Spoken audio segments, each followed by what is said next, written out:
Wow.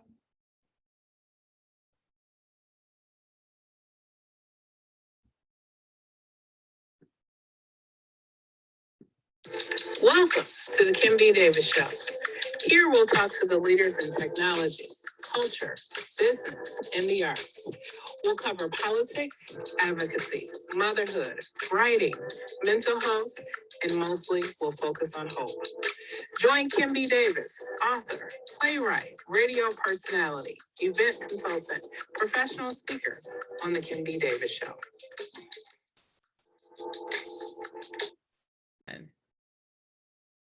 Good evening and welcome to the Kim B. Davis Show. I'm your host, Kim B. Davis, and this evening we have another exciting guest with us. Her name is Aesha Ray. She is the owner, operator, and founder of EnvyUs Beauty Supply. She's a mompreneur, she's a hair consultant, and she helps to assist operators from moving to CEO. She also has a beauty supply accelerator that she's going to talk to us about. So tonight we're talking about motherhood and beauty, especially with our hair. So good evening, Aesha. Thank you for being on the show. Hello. Hi, Kim. Thank you for having me. I'm so excited to be here and even more excited to talk all things beauty supply, motherhood, and entrepreneurship. Amen. Thank you. So let's get right to it. So as women, we know that many of us have particular places that we like to go and find our beauty items. And I know initially when we talked, I was telling you, I said, it seems like there's a beauty supply store on every corner. And some people have particular preferences. My preference is that I want to go somewhere where I know that I'm going to receive excellent service. The selection of products is top notch, and the expertise of the staff that's working there will be able to tell me, at least talk to me about the product. And many times, many of us will go into a store, and because we look Black or are people of color or whatever it is, or our hair looks a certain way, someone will say, oh, here, this product works for you because it has a Black face on the front of the bottle. And I've had that conversation with other people where I had to tell them in the store, just because that has a Black person on it, it doesn't mean that it works for me. That product actually doesn't work for me. I've had conversations with other people, particularly Caucasian women, who I have said, well, what do you use? And we'll joke and say some of the things that we see broadcasted quite often, and they'll say, girl, I can't use that. That's shoe shine in a bottle. And I'm like, oh, I didn't know that. And so tell me, first off, I have to quote this figure because when I was looking this up, the hair care industry in 2020 did $4.93 billion. I was like, wow. Yes. So having said all of that, tell us why EnvyUs Beauty Supply is the go-to place, and why did you choose this particular business to go into, and what sets you apart from everyone else? And I know I just gave you a mouthful. Yes. But I love it. So first I decided to found EnvyUs back in 2017. So the idea hit me in 2017 that I was going to launch a retail beauty supply store that allowed other women like me a safe space to shop and found products that were specifically made for us. So at the time, I was in corporate America. I was a consultant. I'm still an accountant by trade, but I've always had a love for beauty. I have a love for hair. I always did hair growing up. I enjoyed makeup. For me, that was just my happy place. And obviously, I skipped over becoming a cosmetologist. I went to school and jumped into business instead, but I always had that passion and that love. And I wanted to find a way to merge my enjoyment for the beauty industry with my experience as a business professional. So naturally, I merged the two together and I said store ownership is the best way to go. So I decided that was what I was going to do. And in 2018, I opened the doors to EnvyUs Beauty Supply. and it has been transformational. Not only is it an enjoyable experience for me, I'm able to employ other ladies who have a passion for the industry. I'm able to mentor entrepreneurs who are coming up and growing within the small business space, but I'm also able to serve our community in a unique way. And you asked the question of what makes us different and what makes us the go to. And Mhm. quite simply, it's everything that you mentioned. It's having a space where women feel comfortable. It's having products that cater to us. We carry about 40 Black owned brands. So those are products made for us, by people who look like us and use the same products. That is key because how do you know they work if no one like us is using them? Exactly. Exactly. Yes. And look, it's proof that it's working because all of us are growing these glorious crowns of natural hair now just Mhm. because we were willing to step out and create something for us. So, really, that's what Envious is. It allows the opportunity to bring these small Black owned brands to the market and have ladies in the store who are passionate about beauty. I have ladies in the store who love beauty more than I do, who know more about it than I do. We have licensed cosmetologists, estheticians, makeup artists, lash techs, you name it, we've had it. And they're really able to guide our customers in the right direction and educate them not only about the products, but about our own hair and our skin and the items that are best for us. Mhm. So it's obviously you can hear I'm super passionate about it, but it's also just an awesome labor of love. Awesome. And that's what drew me to you when we were speaking, because I could see your passion and I thought, that's where I want to go and buy all my products. Whenever, and I don't care if you're looking for lashes or nail polish or lipstick or whatever it is, and you want to have that good experience where you have a nice selection, the product works well for you. Because okay, so I'm going to talk about myself. So when I've gone into a drugstore or I've gone to a makeup counter and looked at particular products, I'm like, okay, so my budget is, here's the color I'm looking for. And when I go into a drugstore, I'm like, this isn't quite what I'm looking for. But okay, I'll try it. And then I get it home and try and wear it like, I just wasted $10 on a lip color, which yes, it does cost about $10 in a drugstore. Then you go to a makeup counter and it may be twice as much as that, but then you're still looking, you're like, it's not. But I don't necessarily have anyone that looks like me that I can talk to say, well, what do you think? What do you recommend? And the few times where I have encountered that, I've had a great experience, walked away with a great product. And when I have gone low, have searched high and low for that particular product because of the experience. So I hear that in what you're saying specifically about the experience in Envious, and I think that's amazing. But I want to go back to something because you sort of glossed over it a little bit.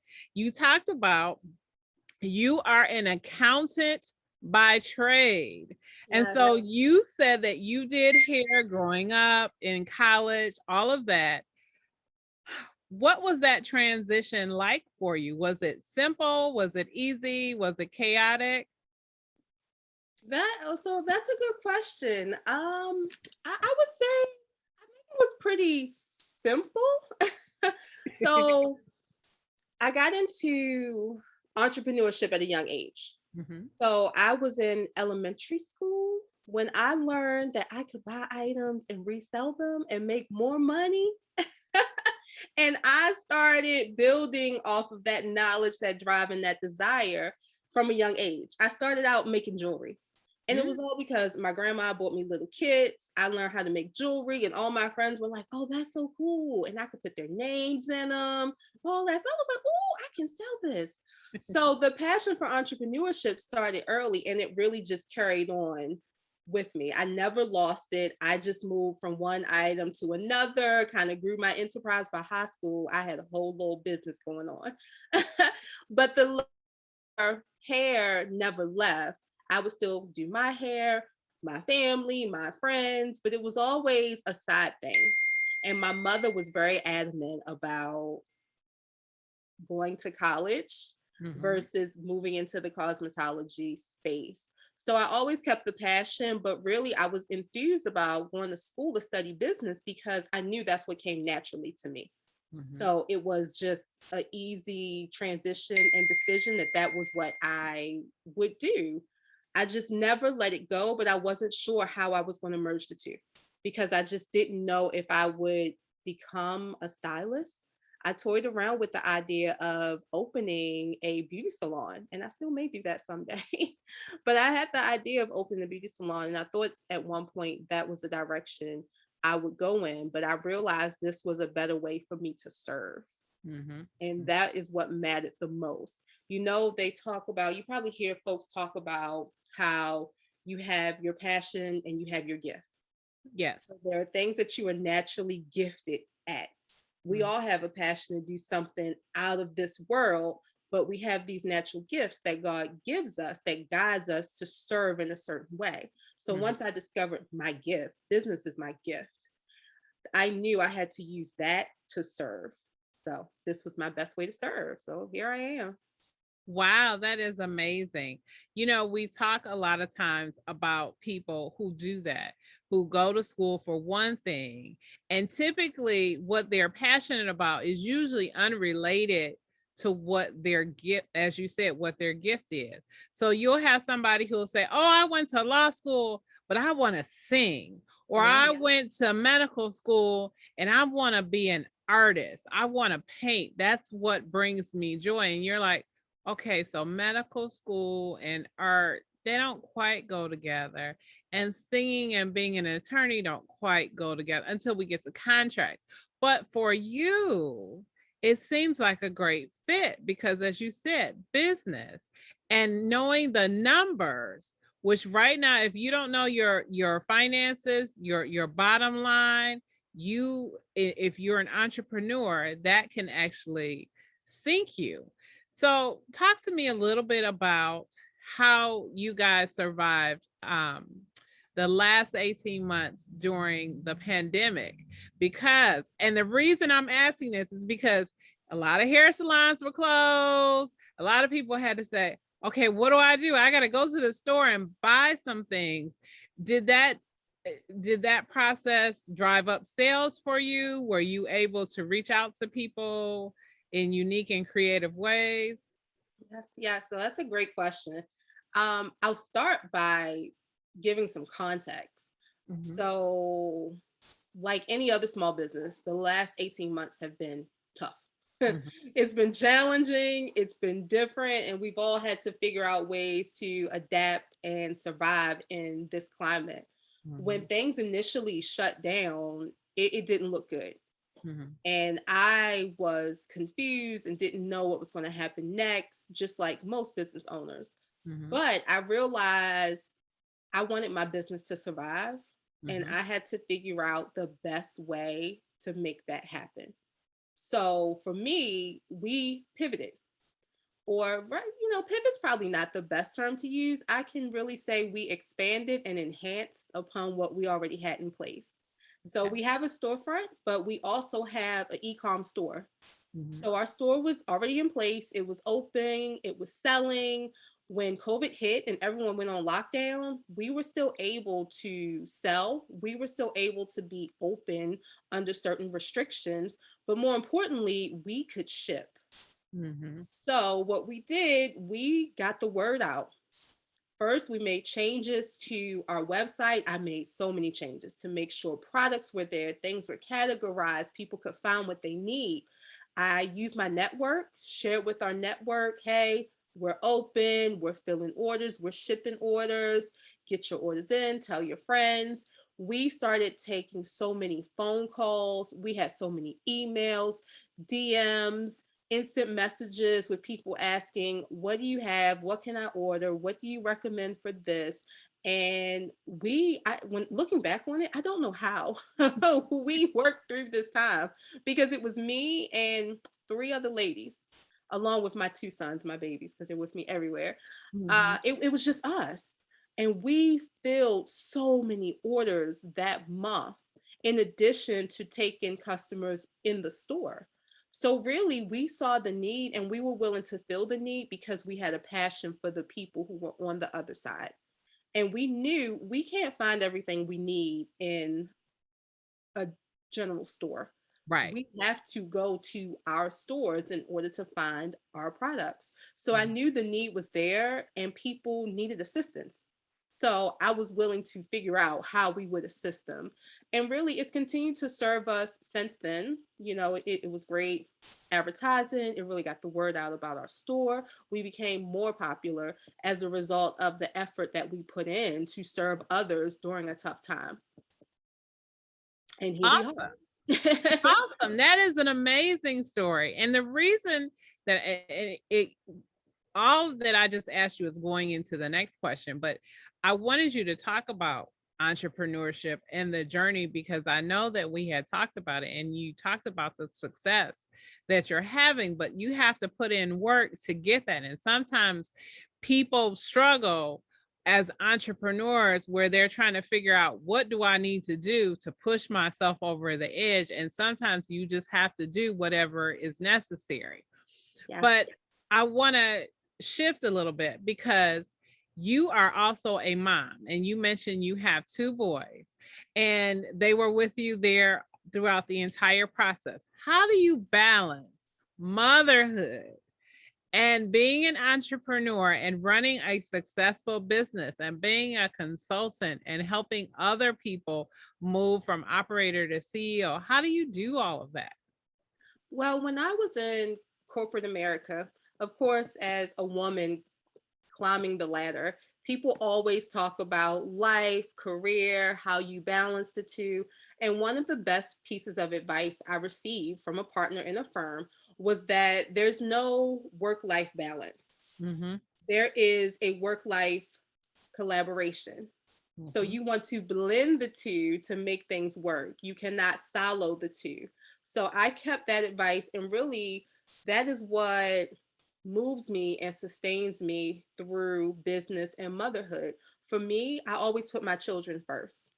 Okay. So my business decisions revolve around my children, our home decisions, career decisions. It's all about how can I serve while still being the best mother I can be. An example of that is my store location. I Mhm, opened my first store in our town mhm. because I knew I needed to be close and accessible to my children. My babies were, oh my goodness, they were 4 and 6 when I Wow. launched, right? They were 4 and 6, so they were little, and I needed to be close to them because they needed me more. They were in daycare. So they needed me there. So I made that sacrifice, and there's still sacrifices that I make now to make sure I put them first, but I also integrate them into my life so they understand what mom is doing. They understand what it means to own our business. They understand the operations of our business. And because they're always with me, my customers understand.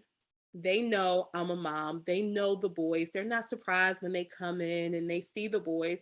They are a part of me. They are a part of the business. I decided that that was something I wouldn't hide. I would Mhm. be proud of it and I would walk in my truth that, yeah, I'm a mom. I have these two wonderful children who are on this journey with me. Be prepared to see them too. And thus far, it's worked out well, but I've learned to be unapologetic about the fact that I'm a mother. Me being a mother is not a weakness, it's not a hindrance. It's honestly a strength Mhm, because I have purpose that mhm. is beyond just my career, my business, or myself. And when you have purpose that's bigger than yourself, you show up in a different way. Yes, you do. Yes, you do. Yes, so it's a blessing for me. It's worked so far, so good. Amazing, amazing. So your sons, so they were 4 and 6, so they're a little bit older now. Are they interested in entrepreneurship or is that something that they're not quite sure about? Oh yeah, they're interested. My oldest, he comes up with a different business every few weeks. They're at the store with me on the weekend. He has sold airplanes, he has sold cards. His next venture, he says he wants to go into selling snacks. He loves to cook, he's learning to bake. So he's like, I'm going to open a shop that sells desserts. And I said, okay, whatever it is that you want. So it definitely fuels them. And it's not necessarily just them moving into entrepreneurship, but Mhm, them understanding hard work, mhm, understanding sacrifice, understanding why you work and how you provide for your family through the things that you do for others and how you show up for people. They mhm. get to see how I manage my employees, how I treat people, how I treat the customers. They ask me when the customers come in and I'm chit chatting with the customers, they'll say, Mommy, is that your friend? And I say, they're a customer. When they're here, all our customers are like our friends. And they say, okay, okay. And now they work in the store. My oldest works on the register. My youngest speaks to all the customers. He follows them around the store, says, what can I help you with? And he actually knows where things are and how to help them. So it's definitely been great and transformational for them. And it's not just owning a business, it's being able to allow your children to see a different side of you Mhm, and what that means and what you do outside of the home. They actually have a greater appreciation for me because they see what I do outside of the home. And mhm. us being quarantined and remote for a year and a half allowed them a closer view into what I do day in, day out. That is awesome. So first, let me applaud you because you are doing amazing work. And I love the fact that you said, being a mother, I am unapologetic about it. It is a part of who I am. It is not a weakness. Many women struggle, like you said, with the whole quote unquote work life balance. And it really should be a work life collaboration, but you don't know that until you understand it. So for those people who are entrepreneurs who would be listening to this show or watching this show and they're like, that's great that she's doing well, but let me tell you about what's happening over here. COVID hit us hard, our business slumped, or our products are stalled because of supply chain issues, or we don't have enough staff working because we can't find people to work or hire. What advice would you give to someone who is thinking about giving up on their passion, their dream, because things are a little bit difficult right now? The first thing I would say is don't give up. Times are going to be tough. Mhm, And they say in the hardest of times is when the best decisions and the best moments and the brightest lights come, because you have to have those moments of adversity to push you to your limits and make you greater, because it makes you uncomfortable. And when you're uncomfortable, you learn to do things that are different from what you've always been doing. So believe me, COVID hit me hard as well. COVID was tough on us. We still had our slumps, we had our low months. But the one thing with me was I refused to quit. And every month I look at where I am and I say, what can I do differently to move my business forward? As an entrepreneur, you can never get static. You mhm, can't say what I'm doing is enough and I don't need to do more. You mhm, always need to do more until you get to a place where you're okay making your business your hobby and you're okay turning your business into passive income, or you're now ready to sell off your business. You're continually working at how you make it better, how you fuel it, how you improve things so that you can move things forward. The same applies for this time. And I've had similar challenges staffing. I'm still not back to full operating hours at my store because mhm. staffing was a challenge. So for a year, we were open 6 hours a day for a year. Wow. That Wow. was it. And you know what happened? We told our customers, and our customers showed up during those 6 hours a day. We closed at 6 o'clock. We had people running in at 5:58. We had people calling saying, I'm on my way. Please give me an extra 5 minutes. And we're like, okay. But the reason we were able to accomplish that was because we communicated with our customers Mhm, and we were okay not being perfect. mhm, I had to have grace and say, hey, this is what I'm going through. It's mhm. tough for my business, but I'm still here to serve you. So here's how I'm adapting to serve you. And my customers said, okay, we'll accept that. We'll go with it. We'll show up when you can show up for us. And it worked out well. When it came to hiring people, I have some of the best staff in the retail industry. And really, I know it's because of how I treat them. I Mhm. know I don't pay the highest wages, People can definitely make more at a big box store. You know, my funds are limited. They're not as big as some other companies, but I know I give them an experience that they don't get there, along with the level of appreciation that makes them want to come work for me. So Mhm. my staff, it's unheard of, but I have a lot of people who stay at least a year or more at a retail business. And most of these women work part-time, Mhm. but it's because they're enjoying it and they're getting something out of it that serves them. And if you cannot find those perfect people, it's okay to find the right now, Mhm. because you need someone to get you over the hump. Not everyone has to be perfect. The main thing is understanding that not everyone will be you. And they're not supposed to be. That's why you own the business. That's why you're CEO of the business. You just want them to be better than your competitor, but they don't have to be as good as you. And that's okay. When we adopt that mindset and that understanding, that really helps us in growing and moving forward. And then don't be afraid to ask for help and ask for support. Be Mhm. that from your family, from your friends. Have conversations with your landlords about your expenses. Talk Mhm. to your creditors, your bank. Explain to them what's happening and see what assistance they can offer you to help you get through the tough time, because you're not alone. We're Mhm. all going through this at the same time and we all want to survive it. So there's ways of surviving together. The last point I'll make is to know your numbers.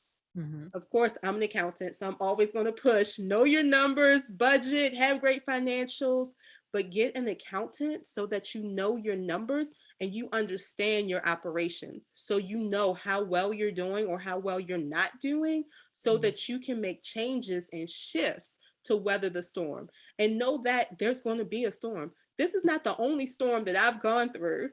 It's one of the storms, but I had another storm my first year in business. I'm sure there'll be another storm coming a few years down the road. It's just part of being in business.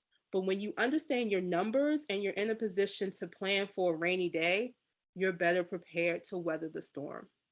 So prepare, plan. Fantastic advice. Thank you for that. I have to applaud you again because I hear your customer service experience and the desire to give people that expert experience and that 5-star customer service.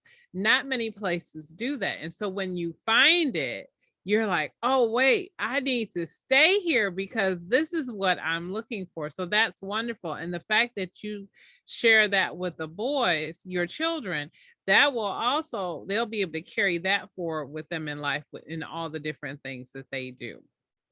So that's amazing. Thank Now, you. we had talked earlier about your beauty supply accelerator. Tell us what that is and how do people get information about that if they're interested? Yes, sure. Yeah, thank you for asking about that. So, after launching my store and growing my store into a success, I started getting approached by folks who wanted to jump into the beauty supply industry. They wanted to launch their own stores and they needed help. So, of course, I was like, "Oh, okay." I mean, I have a background in consulting. I've been a consultant in the corporate space for many years. Mhm. So, after a lot of asking and requesting, they finally wore me down. And I said, this is something that I need to do because I know I have a gift and I have knowledge that can help others. It can help other entrepreneurs launch into their space, but it also allows me to serve people beyond my local demographic. Mhm. So I helped a few people launch their stores. And then through those experiences, I said, okay, I think it's time for me to branch out, to expand on this, and allow myself a platform to serve other entrepreneurs. So I launched the Beauty Supply Accelerator program, which allows me to work with entrepreneurs on launching their beauty supply store. And what we do, we help entrepreneurs launch their beauty supply store within 60 days or less without the stress of finding vendors or understanding their inventory mix, understanding their setup. We work with them from every step of beauty supply store ownership. So we Mhm. go from idea to launch. with our clients. And people who are interested and want more information, they can simply go to beautysupplyaccelerator.com and request more information. We actually have a free case study available there that talks about how to launch a store within 60 days. Wow, that's amazing. Yeah. Aesha, this has been a fascinating conversation, but tell us where we can find out more information from EnvyUs, how we can get to your e-commerce site, where you're located, if we want to reach out to you, and any social media links that you may have where people may want to reach out to you as well. Sure. Well, our brick and mortar store is located outside of Washington, D.C., in Alexandria, Virginia. We're actually in the process of launching a second location, so be on the lookout. We're expanding in the D.C. area. For those not in the area, you can reach us on our e-commerce platform at EnvyUsBeautySupply.com. That's available 24 hours. We have nationwide shipping, and we deliver locally within a radius of our Alexandria location. You can also find us on Facebook, Instagram, Twitter, all those places at EnvyUs Beauty Supply. Excellent, excellent, excellent. And then one last thing, what is something that every woman should do to make herself feel pretty? Is there a one tip that you can come up with as a beauty consultant? Wow, one tip. I would say find a way to love your natural beauty. Amen. Yes. So find a product that is best for you, that works for you naturally, and care for yourself. Self-care is important. Love yourself first. Absolutely. That is a fantastic way to end our interview. Thank you, Aesha Ray, for coming on the Kim B. Davis Show and sharing information. Tell us that website again so people will know how to reach out to you. Sure, www.envyusbeautysupply.com. And thank you so much, Kim, for having me. I really appreciate it. No problem. Thank you for coming on. I hope you will join us again so we can continue this fascinating conversation. Yes, let's do it. Awesome. Thank you guys for tuning in to the Kim B. Davis Show. You know, you can find me on Facebook, Twitter, Instagram, Snapchat, TikTok, LinkedIn, and Bachelor is spelled BATCHELOR. You can also see this show on youtube.com/Kimberly Bachelor Davis. You can listen to this show on Apple, Spotify, Stitcher, and Google. And you know, you can find out more about me as an author at KimBDavis.com. Thank you again for tuning in. We hope you'll join us on the next episode. And as always, remember, be magnificent.